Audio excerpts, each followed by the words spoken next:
Franklin Delano Roosevelt, do solemnly swear that I will faithfully execute the office of President of the United States and will, to the best of my ability, preserve, protect, and defend the Constitution of the United States.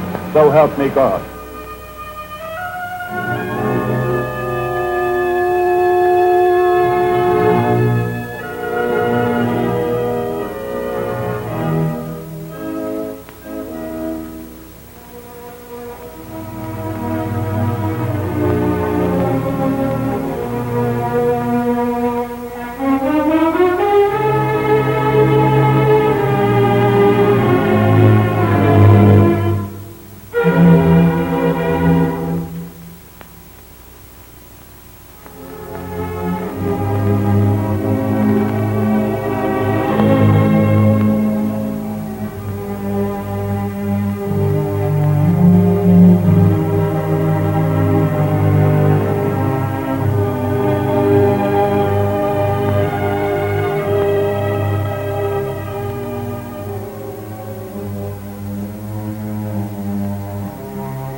With confidence in our armed forces, with the unbounding determination of our people, we will gain the inevitable triumph, so help us God.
The issue of this war is the basic issue between those who believe in mankind and those who do not. The ancient issue between those who put their faith in the people and those who put their faith in dictators and tyrants. There have always been those who did not believe in the people, who attempted to block their forward movement across history, to force them back to servility and suffering and silence. The people have now gathered their strength. They are moving forward in their might and power, and no force, no combination of forces, no trickery, deceit, or violence can stop them now. They see before them the hope of the world, a decent, secure, peaceful life for men everywhere.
Peace can endure only so long as humanity really insists upon it and is willing to work for it and sacrifice for it. 25 years ago, American fighting men looked to the statesmen of the world to furnish the work of peace for which they fought and suffered. We failed them. We failed them then. We cannot fail them again and expect the world to survive again.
Let us, all of us, have confidence. Let us redouble our effort. A tremendous, costly, long-enduring task in peace as well as in war is still ahead of us. But as we face that continuing task, we may know that the state of this nation is good. The heart of this nation is sound. The spirit of this nation is strong. The faith of this nation is eternal.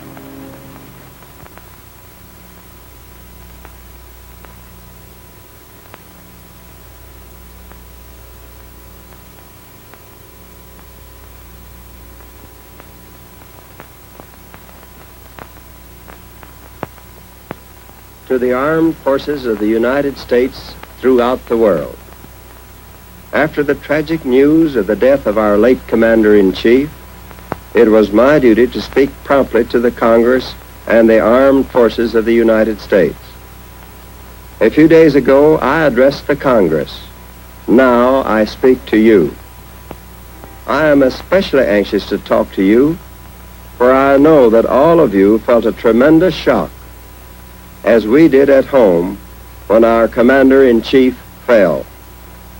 All of us have lost a great leader, a far-sighted statesman, and a real friend of democracy. You have lost a hard-hitting chief and an old friend of the services. Our hearts are heavy. However, the cause which claimed Roosevelt also claims us. He never faltered, nor will we. I have done as you do in the field when the commander falls. My duties and responsibilities are clear. I have assumed them. These duties will be carried on in keeping with our American tradition. As a veteran of the First World War, I have seen death on the battlefield. When I fought in France with the 35th Division, I saw good officers and men fall and be replaced. I know that this is also true of the officers and men of the other services, the Navy, the Marine Corps, the Coast Guard, and the Merchant Marine. I know the strain, the mud, the misery, and the utter weariness of the soldier in the field. And I know, too, his courage, his stamina, and his faith in his comrades, his country, and himself. We are depending upon each and every one of you. Recently, I said to the Congress, and I repeat it now, our debt to the heroic men and valiant women in the services of our country can never be repaid. They have earned our undying gratitude. America will never forget their sacrifices. Because of these sacrifices, the dawn of justice and freedom throughout the world slowly casts its gleam across the horizon.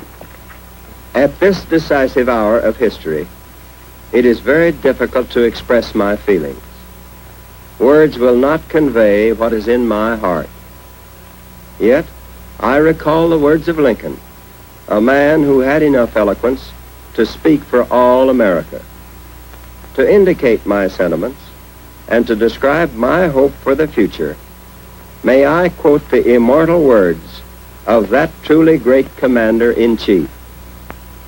With malice toward none, with charity for all, with firmness in the right, as God gives us to see the right, let us strive on to finish the work we are in, to bind up the nation's wounds, to care for him who shall have borne the battle, for his widow and his orphan, to do all which may achieve and cherish a just and lasting peace among ourselves and with all nations.